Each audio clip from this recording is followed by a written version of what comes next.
Hi everyone, my name is Lashay, and I'm here to share with you the history of Juneteenth. Juneteenth is an annual holiday commemorating the end of slavery in the United States and has been celebrated by Black Americans since the late 1800s. But in recent years, and particularly following nationwide unrest, there's a renewed interest in the day that celebrates freedom.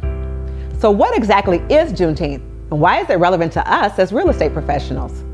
Well, on June 19, 1865, enslaved Black Americans in Galveston, Texas, learned they had been freed 2 years prior.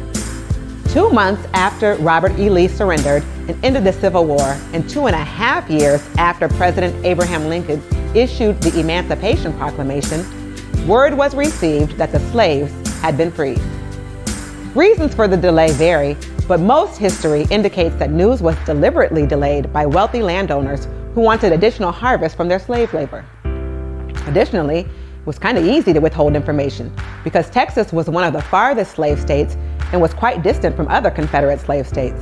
In fact, the Union Army rode into Galveston on a ship, not on horseback like other areas, because access to Texas was difficult, and slaveholders knew that.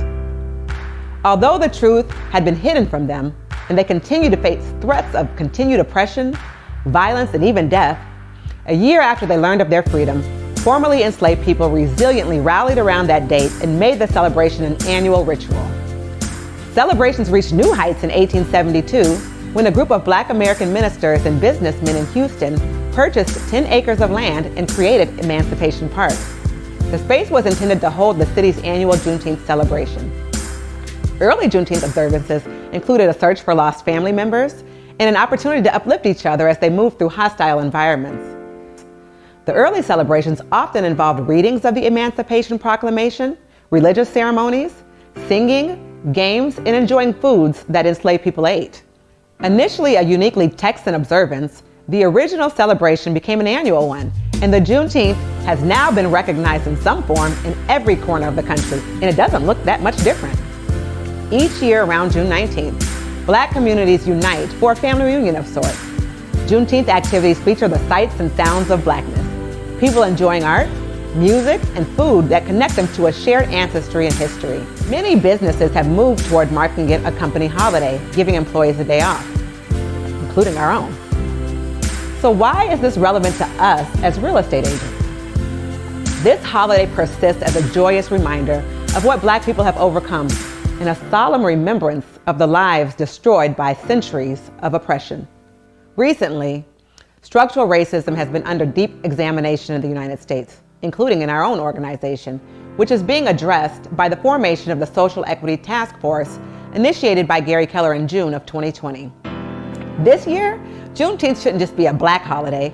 This year, Juneteenth should become a day for all of us to earnestly fill in the gaps of the stories we have not been taught.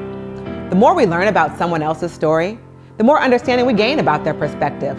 The more we learn about someone else's story, the more compassion we can feel towards them. As discussed in our newest diversity trainings here at Keller Williams, increasing our cultural awareness is an integral part of creating a more diverse business plan, and it helps us serve our clients and our communities better. If you're interested in learning more or attending Juneteenth events, you can Google Juneteenth in your local area to find festivities that you may be able to attend or support. This year, we here at KWRI will gather together as one community to commemorate Juneteenth as one team.